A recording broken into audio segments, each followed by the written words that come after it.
Hey, Small Town fam. It's Yeardley. How are you guys? I hope you're having a swell time wherever you are and whatever you're up to. Today, we have returning fan favorite Detective Matt on the microphone. Matt's caseload, as you may remember, was mostly undercover. And while today's case didn't see Matt pretending to be someone else for months, it is still a true test of his dedication to the task at hand. Catch the bad guy.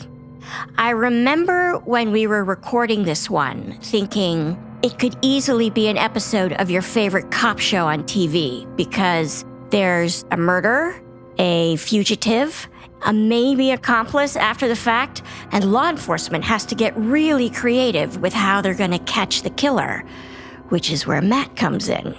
Also, at around the 23, 24-minute mark, I say that I would never take the bait that Matt is dangling in front of this potential witness who knows the suspect. And as I listened to the final edit, I couldn't help but wonder how many of you would agree with my objections. And then I thought, well, how many of you would say, lighten up, Yeardley? So do let us know in the comments. Now, here is On the Line. Hi there, I'm Yeardley. I'm Dan. I'm Dave. And I'm Paul. And this is Small Town Dicks. Dave and I are identical twins And retired detectives from small town USA. And I'm a veteran cold case investigator who helped catch the Golden State Killer using a revolutionary DNA tool. Between the three of us, we've investigated thousands of crimes, from petty theft to sexual assault, child abuse to murder. Each case we cover is told by the detective who investigated it, offering a rare, personal account of how they solved the crime. Names, places, and certain details have been changed to protect the privacy of victims and their families. And although we're aware that some of our listeners may be familiar with these cases, we ask you to please join us in continuing to protect the true identities of those involved out of respect for what they've been through. Thank you.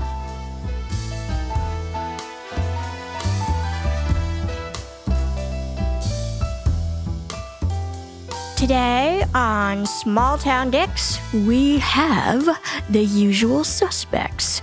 We have Detective Dave. Hello, Yeardley. Oh, hello. You're first today. I am. We have Detective Dan. Hello, team. Hello, you. And saving our in-house celebrity host for last, we have the one and only Paul Holes. Hey, how's it going? I just want you to know, listeners, when I said that, he rolled his eyes at me. And Small Town fam, we're so super excited. We have a fan favorite returning today. We have Detective Matt. Hello, my favorite people, and thank you so much for having me back. Hello, Matt. It is so great to see you. Small Town fam, newbies, and veteran listeners alike, you've all raved about Matt in the past, as well you should. His cases are worth a listen or a re-listen, if it's been a while. Just to refresh, Matt has given us Politically Incorrect from season 10.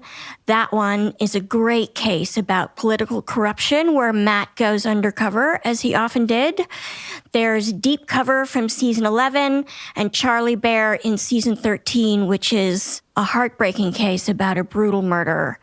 And Matt, you are back today with another phenomenal case from your long and storied career. But hey, before we get started, you're retired now, aren't you? Yes, I am. Very thankful to be retired now. Good, oh good. You were in it for a really long time, and your caseload, most of it undercover, is unique, and as you've shared with us very generously on this podcast, takes a quite heavy toll on you personally as well. So, and I know I've told you this before, all of y'all, but, I credit Small Town Dicks to quite literally saving my life. Part of the reason I retired was because I had to medically retire. I had a very bad lung infection and no immune system, so I wasn't really recovering at all. It turns out there was a lot more to it, and I should have known this. I was suffering from PTSD from some of the stuff I've done without treating it or doing the right things to get it resolved. It was just getting worse, and it was getting to a point where it was kind of taking me over. To to kind of elaborate a little bit on it, when I finished Deep Cover, the second long-term case, about a month after that case, I went to the doctor and my blood pressure was going from 190 to 200 over 105. And I could not get it down. Medication. I was in good physical shape. Like there was nothing in terms of that. And so it barely ever got below that. Even on some pretty big medication, I was getting it down to the 160s was the best I could do. Up until about 3 months ago, I had to go off of all blood pressure medication because my blood pressure was too low. And now I'm averaging about 110 over 70. Go, Matt. And a lot of that was dealing with it, which wouldn't have happened if it wasn't for this show. And actually, thank you to all the listeners, because a lot of the comments and actually, hey, people understand, people respect what I did, made a huge difference. So I will continue to say thank you about every time I see y'all. We're happy to be a part of it. Your stories help us too, to relate how things impact you throughout your career. And it lets us know, hey, I'm not the only one dealing with that as well. Like every detective we talk to has got some form of this, and it's validating to me at least. Well, I appreciate that as well. Thank you. Yeah, absolutely. We're so grateful. The guests we have on this podcast, as well as the usual suspects, Dan, Dave, and Paul, the amount that you're willing to share with the listeners is incredibly meaningful. And I do think that our audience appreciates and respects that so much. And even if they haven't done the job you guys have done, there's a common thread in vulnerability. And there's great solace in feeling like I'm not alone and feeling as though I don't know where I'm going or where I've been or actually have I done anything with my life. So thank you so much for sharing always. It's incredibly generous. And now, Matt, please tell us how this case came to you. So I'm going to start with where this case began. And before I do that, a little prelude is, of all the undercover work that I've done, I think this is about the best job I've ever done. And you'll get why. That's saying a lot because, as I said, your previous cases were jaw-dropping, so I can't wait. Well, I just don't know how I managed to accomplish that. I don't know if I could do it again, but we'll get into that later. So at this time, winter of 2005, the area I work is called David 3 in Charlotte. And it is considered the worst area of Charlotte. Most violent crime, most drugs, most prostitution, every violent crime out there, this is where it's happening. Is David the name of, like, the part of the city, or is David 3 just the name that your department gave to that section of Charlotte? That's just a department. Like in New York, I'm sure everybody's heard this, where they have different precincts for different areas. In Charlotte, David 3 is a precinct, for lack of a better word. Got it. So I started in patrol in David 3. Then I grew into, they basically almost created a position for me, and it was a street crimes type position. And I had gotten a reputation for being able to work informants even when I was on patrol and being able to find dope. So the position that they put me in, I was doing undercover work, a lot of narcotics work, a lot of prostitution work, and also working a lot of informants, that kind of thing. And if we had a problem child in the neighborhood, as we would call it, or a violent offender would be a better way to put it, that was in David 3, they would say, we need to take care of this, and that would be my job. So this case started in New Hampshire, and it started out with a very horrific crime. Our suspect, Craig, stabbed his wife, Lynn, and his kid, Dennis, and they both died. Craig is a very, very bad guy. And how old was Craig? Craig was in his 40s. Was this in a heat of the moment type of homicide, or was this something that it appears that Craig planned and he ended up killing his wife and kid? So it does not appear to be pre-planned. From what the DA told me, Craig went into a massive fit of rage. The number of stab wounds in Lynn was horrific. And before that, he has a very lengthy criminal history, everything from selling dope to other aggravated batteries. We all know somebody never starts with just killing somebody. There's always battery before that. They have violent tendencies, usually a lot of domestic violence, that kind of thing. So this is the guy that we're dealing with. He doesn't value human life. So this happens in New Hampshire, and within 24 hours, Craig disappears from New Hampshire. And obviously, when it's a murder, everybody is hands on deck. We have to find this guy, and we have to get him locked up as quickly as possible before he does it again. That is going to always be the thought process. So New Hampshire does their due diligence and is working to try to figure out where this guy may be. And one of the steps we use is what I call pinging the phone. Keep in mind, this is 2005. Cell phones are a new thing, but they still have some technology. I was actually going to ask you about that. Now, when you ping a phone, you can actually get quite close to where the person is. But back in 2005, they did this sort of triangulation thing where it was much more general, wasn't it? Correct. So basically, back then, you're just going to get a general area, like enough to be able, in this case, say, oh, well, he's in Charlotte, North Carolina. And that's all you're going to get. It's not going to be much better than that. So New Hampshire has their issue. Craig makes a mistake. He uses a payphone in David 3, calling back to somebody in New Hampshire. They get wind of it. And so now they got the number for the payphone. Now you can find out exactly where he's at. And the payphone was on a street in my district. So we get the street where it's at, and it's actually right in front of a motel. And a motel that I am very, very familiar with, that I spent a lot of time working at. A lot of dope in and out, a lot of prostitution going in and out. This is going to shock you, but they'll rent rooms by the hour. No way. I know. I can't figure out what that's for, though. One of these days I'll figure it out. To give you an idea of this motel, one of the first homicides I ever worked was at this motel. A guy was taken and his head bashed into the heater at wintertime, and then the heater was turned on full blast, and they left. Oh, my God. It wasn't until the two rooms on each side could not take the smell any longer that we were finally notified. The guy had been there for 4 to 5 days with his head in the heater, with the heater on full blast. So they don't have regular cleaning service, is what you're saying? Not so much, no. That's literally one of the ones I can still taste it from the smell. Everybody raise your hand if you've been in a crime scene like that. Yeah, exactly right. I know Paul hasn't, but the rest of us have. So we decide we're going to sit up on this motel and see if we can see Craig. And we literally spend 3 or 4 days just sitting there, pretty much 24/7. To describe this motel, it's off of a main road in Charlotte, but it only has one entrance in. Now, if you have the front side, you're good to go. There's a gas station where you can sit, see the front, sit in your warm car, and enjoy life and just watch the cars coming in and out and anybody that's on the front side. If you're on the back side, it's a little bit different. There is a hill behind this motel, and it's a wooded hill. So if you want to see the back, there's only one place you can be, and that's in this little wooded area.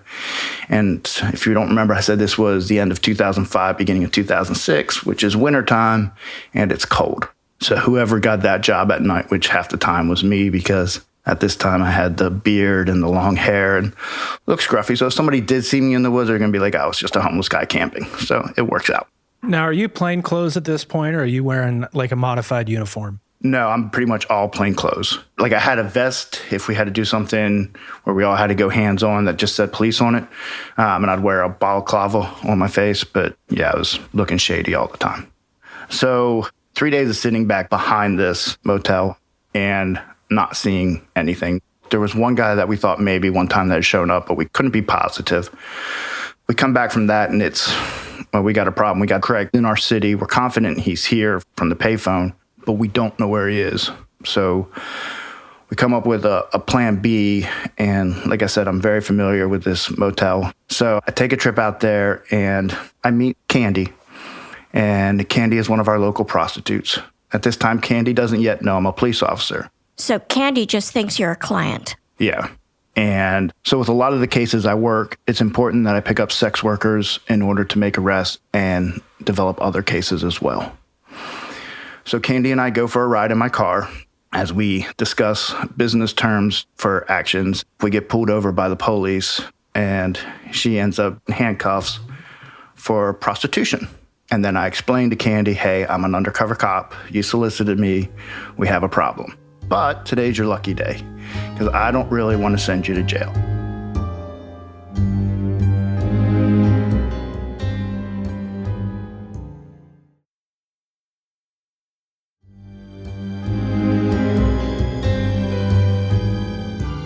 So, Matt, you've busted Candy for prostitution, but you're willing to drop that charge if she's willing to give you information on Craig because Candy conducts business at this hotel, and you have good information that Craig has also been at this hotel. That's correct. And so this kind of trade-off, dropping minor charges for information, is often how you develop informants, isn't it?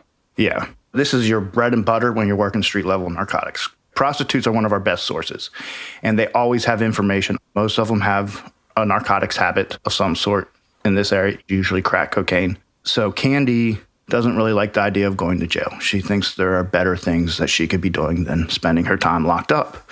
So Candy's like, all right, whatever you need. And I explained to her that we have a very bad person in the area and that I heard that he was staying at that motel. I showed Candy a picture of Craig, and she immediately, oh yeah, I spent some time with him about a week ago. Does she recognize him as Craig? Has Craig used his real name? Yes, Craig had used his real first name. Matt, you're very familiar with this motel. Did you have the kind of relationship with management where you could call them offline and say, hey, do you have anybody booked into the motel under Craig's name? Or we had other motels that were like, we're not cooperating with the police ever. So you have to get creative and you have to go outside and find sources, because if you go to the door of the office, you're going to get stonewalled. If I went to the front door of this office, Craig would have known immediately that I went to the front door of this motel. They would have called him immediately and let him know, hey, police are looking for you. So let me ask you a question. If this motel clerk is one of the ones who is not likely to cooperate with police, and he's harboring Craig, or Craig has rented a room there, is it a crime for this clerk not to give up Craig? It really depends on the state. In our state, if the motel clerk knows that the person that we're looking for has a warrant and they hinder us in any way in getting our hands on the person we've got a warrant for, then yes, they can be charged with a crime. But every state is different. It's nuanced. There's a lot of plausible deniability built in there, I would imagine. So it's complex. Yeah. So I'm meeting with Candy. Candy says, I was with Craig a week ago. She'd gotten him some crack cocaine. They had built a bit of a relationship. So I got a bit lucky. So Candy tells me that 3 to 4 days ago, Craig's third cousin, Stacy, came and picked him up, and he was going to be staying with her. Candy thought that Stacy lived in Charlotte, but was not positive. So we're kind of at a dead end at that point. Now we're like, oh, crap. We don't know who this third cousin is. Call New Hampshire. New Hampshire has no idea. So it's kind of back to the drawing board. So there is a system in the computer called Clear. And Clear and LexisNexis, they're kind of two of the same different things, but they are a godsend for police work. It's not the same Clear as at the airport, is it, where they scan your eyeballs? These are just names of databases. And what do they do?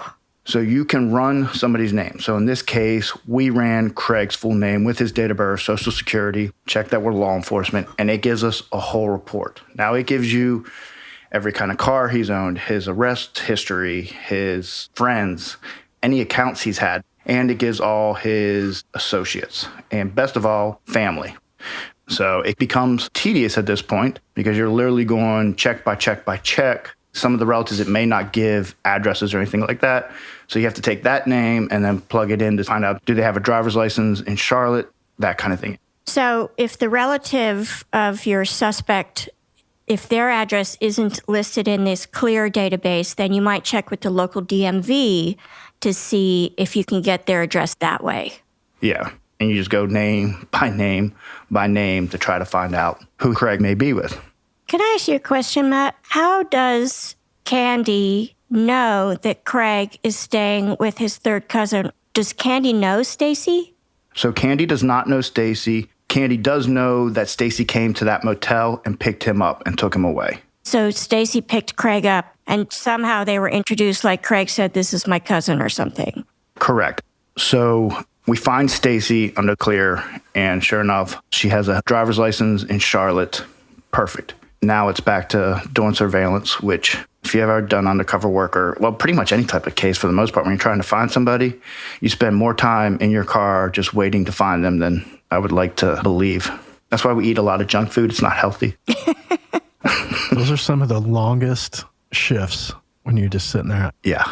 So we're sitting on Stacy's place and we see Stacy come and go. So that's a positive. Hey, we've got the right place. let's just stay on it. So 3 more days go by of sitting on this place and no sign of Craig. Stacy is the only person coming from this place. And how old was Stacy? Stacy was in her 30s. Okay. We go back to the office. We got to come up with a game plan. Either a knock and talk, which a knock and talk would basically be we just go up to her door, knock and say, hey, this is who we are. We're looking for this person. Can we come in and look for him? Which is a very viable option used a lot of time. We were not comfortable with that. We thought Stacy is not going to give up Craig. Why don't you think Stacy will give up Craig? She picked him up from this motel. She knows something's wrong. So chances are she knows he's wanted for murder. She's already agreed to let him stay there. What are really the chances that she's going to let us come in there and look for him? This is where my greatest UC part comes in. We decide to go a different route. And let's make a call to Stacy, because we did get her phone number off of the Clear report. So we're like, we can place a call to her when we know she's at home and just keep her on the line for an extended period to see if we can hear a male voice in the background, get a little more information that way. So I was like, all right, that seems possible. We can at least give it a shot and see what happens. And what's the premise of the call to Stacy? Is this a cold call? This is a complete cold call. And Stacy, we look her up, no criminal history. There's no wedge we can put in there. Stacy appears to be your average citizen. So we're going to have to play this one really, really well.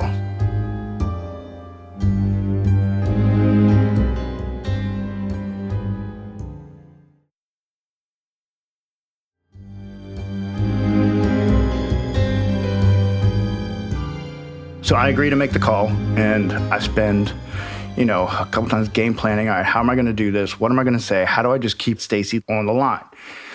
So I figure, all right, first of all, I got to come up with a reason why I called this number. So I figure, all right, I'm going to ask for somebody that's not Stacy and start with that and see if I can get her to open up and just have a conversation.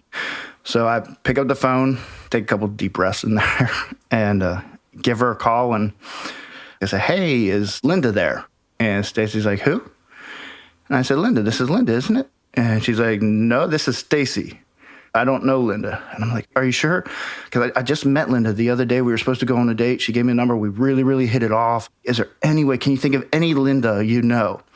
And she actually starts to crack a little bit. Like you can hear it in her voice. The original voice was, this isn't Linda, very standoffish. And Stacy goes, I'm thinking, but I can't think of a single Linda that I know. I was like, oh, you got to be kidding me. I said, we hit it off so well. I haven't dated anybody since my wife died. And that was a key statement right there. Because then you got that little gasp. I'm like, all right, we got this. We can do this. Stacy is nibbling at the hook. Right, exactly. And then I was like, well, I thank you so much for your time. And I said, you sound so pretty on the line. And I have never said that to anybody. And Stacy bit. Perfect. She's like, oh, aren't you just the sweetest thing? And keep in mind, this is Charlotte. Everybody's got that Southern twang thing. So add that into that. And then she's like, well, what kind of date were you supposed to go on with Linda? I was like, well, I was just going to get a bottle of wine and, we were just going to have dinner and talk and get to know each other better. And she says, oh, that sounds like a great date. Now I've got a different idea. And this is what I'm thinking to myself without asking my sergeant for approval. What if I was able to set up a date with Stacy at Stacy's house, and that way I could see if Craig is at Stacy's house? It seemed like a genius idea to me. So I talked to Stacy for a while longer, and we're really hitting it off, and it seems like we have a lot in common since I keep agreeing with her. Finally I said, what if I picked up a bottle of wine and some food and come over to your place and we can get to know each other? And Stacy says, that sounds like it'd be a great evening.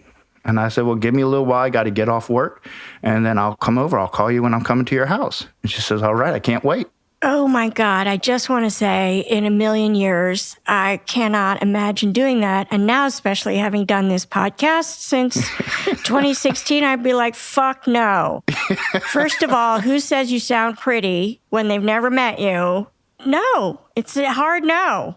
You've seen this movie before. Oh, my God. Again, my greatest undercover work I've ever done. That's why I read there. Incredible. Matt's a closer. The second hardest part was convincing my sergeant that this was a good idea. Because I'm explaining to my sergeant that I'm going to go see Stacy inside her house. You guys are going to be as close as you can get without being obvious in the van to rush out and come rescue me if necessary and arrest Craig if he's there. What can go wrong? So you still think Craig might be in Stacy's apartment or in her house? Correct. And it is a house. She has a house that's on the south side of Charlotte. And you want your team to be nearby so that if Craig squirts out, they can grab him. Boom. Piece of cake. And you're wired up. Correct. And I have my cell phone. And I said, well, you know what? I'll send a text like, hey, all good. And as soon as I say all good, you all come in. Or at least knock on the front door and I'll make sure it opens. I mean, that sounds like a good plan, right? There's nothing wrong with that. There are some holes, yes. What? You sound just like my sergeant. So I explained this to Sergeant. Now, keep in mind, this sergeant had been my sergeant for a while. He's listening to my idea, and originally he's like, no, we're not doing that. That's a horrible idea. After a very long conversation, I finally wore him down to where he's like, all right. His thing was, they're not going to be in the van. They're going to be on the side of the house. If they get spotted, they get spotted. He doesn't care. So your sergeant wants his team to be 2 seconds away instead of around the corner, for instance, in case something goes wrong. Yeah. That was fair enough because we are dealing with a psychopath. When I say psychopath, I'm talking about Craig. Are you carrying on this? Yes. Where do you hide your weapon? So it was tucked in my waistband. I had a shorty, and that's just a subcompact. But yeah, this time I carried because I don't think I could have talked my sergeant into, no, I don't need a gun. It'll be fine. So the team lines up on the side of the house. I get a bottle of wine and some food. I think I may have gotten Harris Teeter sushi, if I remember correct. Which is risky. You don't know if Stacy likes sushi. Maybe she likes all her food cooked. That's very possible. I wasn't really thinking about that, though. Matt, earlier you said you'd fit in well on the lookout behind the motel because you were scruffy and bearded. Did you clean up at all before you knocked on Stacy's door? So that's actually a great question. Yes, I actually cleaned up because of that very reason. Fitting the environment. If I look nicer in this one, Stacy's not going to throw me out. If I look homeless, less chance I'm getting in that front door. So yeah, I trimmed the beard. I didn't get rid of it, but I cut it down to where it looked nice. And then I just combed my hair, made sure it looked somewhat presentable, even with long hair. Matt's probably wearing Dracar Noir or Aqua Velva. Something that just pleases the ladies. So knock on the front door. Stacy answers the door wearing like a lingerie top and pajama shorts. Oh, no. Oh, God. I want to sit Stacy down and make her listen to this podcast. You know, so she doesn't answer the door to a complete stranger wearing lingerie. Not to mention, it's the dead of winter. It's freezing outside. Exactly. So she's expecting a good time. Netflix and chill. Oh, God.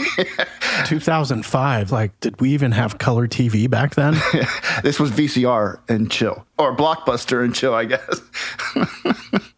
So go in and pop the wine, pour a couple glasses, get to talking. How do you even begin? What do you guys talk about?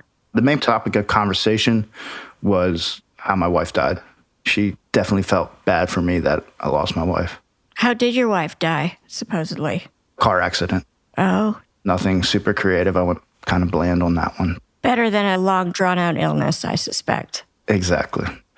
So the way the house is set up, you walk in and there's kind of like the kitchen on the right, dining area on the left, and past that is a living room and then a small hallway that led back to bedrooms. And within a few minutes, out comes Craig from the bedroom. Just as nice as can be, guy. Introduces himself. Pretty much, hey, I'm staying with my cousin for a while. Meanwhile, I'm trying to get my phone out of my pocket, not drop it, not shake to death, that kind of thing. And holler at my team outside and say, all's good. And quick, they're at the door, knocking on the front door. Went to the front door and said, I'll get it. Even though it's Stacy's house. I think by the time it hit her that I just said I would get her own door, it was too late at that point. Doors open. Craig is in plain sight. So they come in and put him in handcuffs and say, you're under arrest. And then I explained to Stacy that this date was not going to happen, though I appreciate everything and she seems like a very nice lady, but that the person staying with her has murder warrants. I did try to ask her, did you know he had warrants? She said, no, I had no idea. I don't think she was telling me the truth, but she wasn't about to admit that, oh yeah, that's why he was hiding here. For me personally, if I'm on the run, multiple states away from where I committed a double murder, and I'm staying at somebody's house and they bring in a complete stranger, I'd be asking, what the fuck are you doing? I don't want anyone in this house. It's one of those dynamics that I think most people could recognize. Well, like Yeardley said earlier, no matter what, if I talk to my third cousin, they're like, oh, I have a date coming over, and I just talked to him on the phone for the first time a couple hours ago. We're like, well, yeah, he's not coming over. Matt, how soon before the cavalry arrived to arrest Craig? How long were you in that house with Stacy having a glass of wine? For about 5 minutes. Oh, really fast. Yeah, it did not take long at all for him to come out. I don't know if he heard the cork pop and thought, oh, I could use a glass of wine, but it definitely did not take long. What was Stacy's reaction when the cavalry breaks into her apartment while you're on your faux date? First, it was shock, and then she had to get over the shock. I genuinely felt a little bit bad because, Stacy was expecting one thing, and, I had no reason to believe she's a bad person besides harboring the murderer, but that's different. There did not appear to be any surprise, except for a little bit of play surprise about finding out Craig is a murderer. So you don't think she was actually surprised that he was a murderer? She knew. I'm confident she knew. Number one is Craig's family, and word had to have spread pretty quickly throughout all the family. And then, top it all off, Stacy is picking Craig up from one of the worst motels in Charlotte, maybe the worst motel in Charlotte. So 2 and 2, she had to put it together. I think she was more surprised that this wasn't a date. And I explained afterwards, too, that my wife didn't actually die, which I was hoping I didn't get bad karma from that, too, because I feel like that was kind of a horrible thing to do. I was married at the time. You totally catfished Stacy.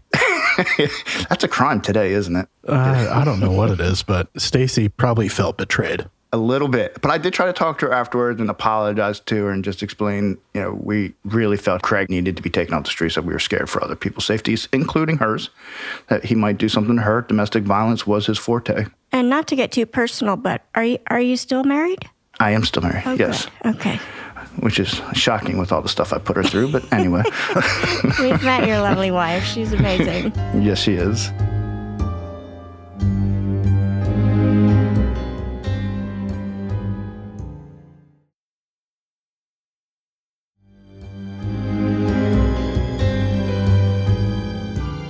So you guys have scooped up Craig. What's his attitude and posture as you guys take him into custody? Is he ranting and raving? First, he was in complete shock. When they came in and put cuffs, he was still trying to process everything in his head. And he didn't say anything. The only comment he made was, I had to leave New Hampshire because of what happened. That was the only response. Did he invoke? Did you guys just wait for New Hampshire authorities to fly down and try to get an interview on him? You guys kind of take a step back. Your job is to get him into custody, not to interrogate because you don't know the intimate details of what happened up in New Hampshire. Yeah, you just hit the nail on the head. I mean, we stayed in contact with New Hampshire, and they wanted to do the interrogation. Rightfully so. I don't have any complaints or anything. I would be the exact same way.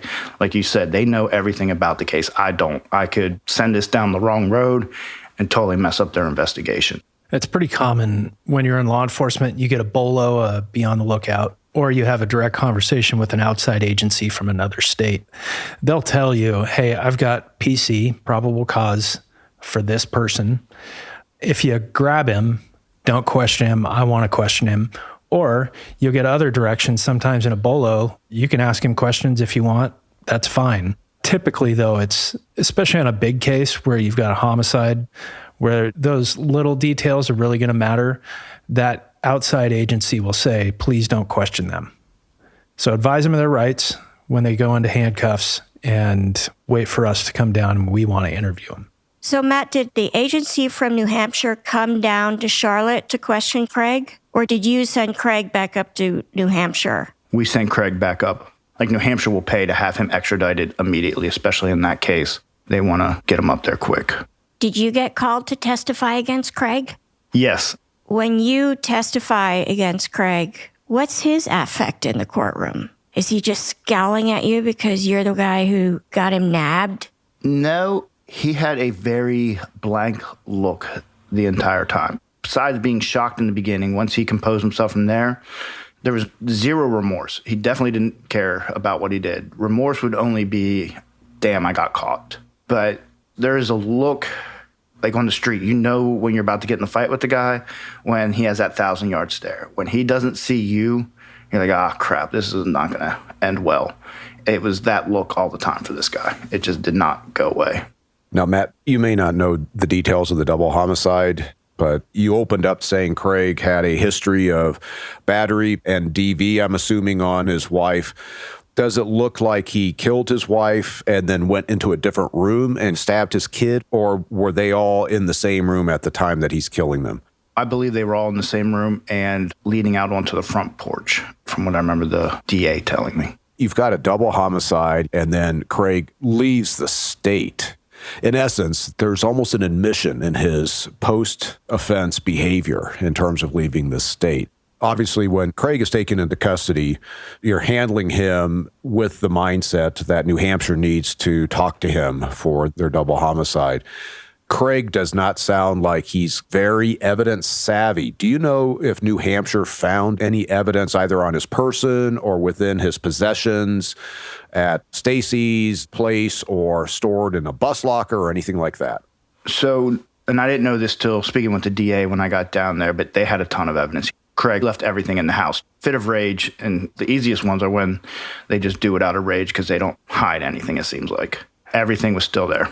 Did they actually charge him with a first-degree murder, 2 counts? Yes, they did. And they did get the conviction as well with the jury. And so what kind of sentence did Craig end up getting? Craig got life. So start to finish, from the time you guys are informed by New Hampshire, hey, Craig is somewhere in Charlotte, to the time that you're putting cuffs on him at Stacy's house, how many days? A little over 2 weeks. Good work. Took a little bit longer than I would have liked. I mean, obviously you want that one quick, but we're working pretty much 24/7 for that, so I'll take it. Did Stacy have to testify because Craig had stayed with her once he left New Hampshire? No, they did not bring her down. They used me to testify to his whereabouts in Charlotte to prove that he continued to try to evade.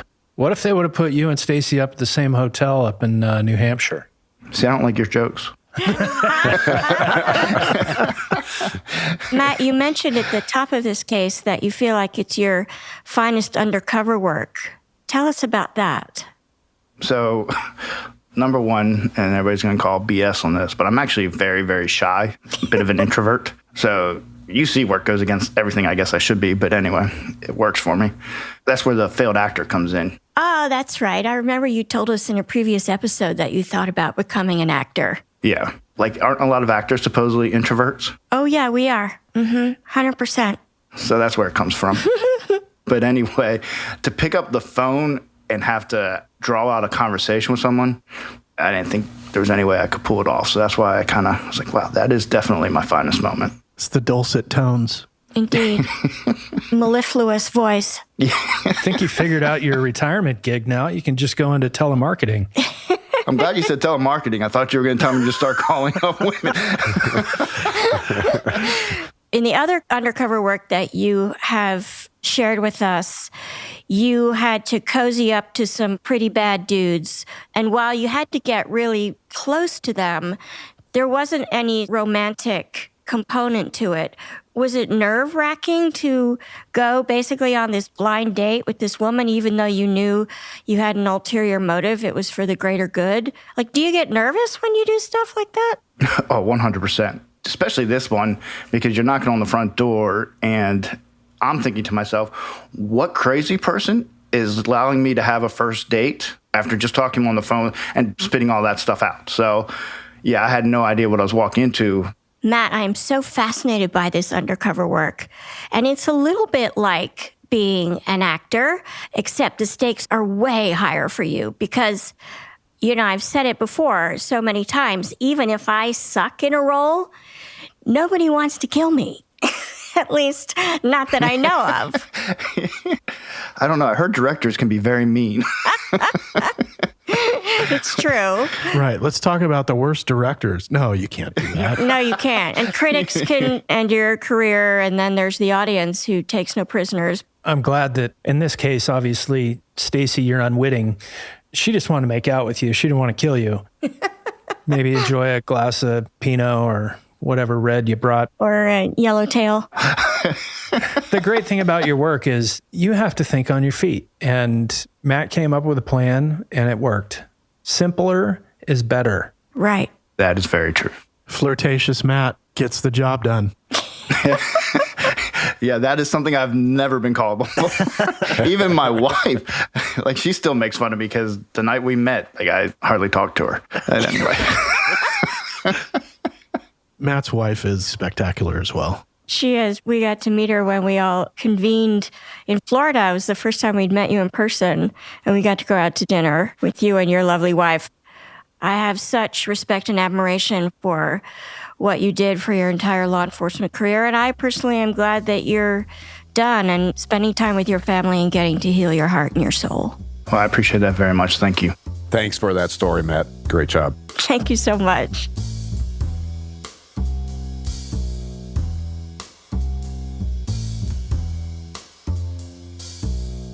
Small Town Dicks was created by Detectives Dan and Dave. The podcast is produced by Jessica Halstead and me, Yeardley Smith. Our senior editor is Soren Bajan, and our editors are Christina Bracamontes and Aaron Phelps. Our associate producers are the real Nick Smitty and Aaron Gaynor. Gary Scott is our executive producer, and Logan Heftel is our production manager. Our books are cooked and cats wrangled by Ben Cornwell. And our social media maven is Monica Scott. It would make our day if you became a member of our small town fam by following us on Facebook, Instagram, and YouTube at Small Town Dicks. We love hearing from you. Oh, our groovy theme song was composed by John Forrest. Also, if you'd like to support the making of this podcast, hop on over to patreon.com/smalltowndickspodcast. There, for a small subscription fee, you'll find exclusive content you can't get anywhere else. The transcripts of this podcast are thanks to Speech Docs, and they can be found on our website, smalltowndicks.com. Thank you, Speech Docs, for this wonderful service. Small Town Dicks is an Audio 99 production. Small Town fam, thanks for listening. Nobody is better than you.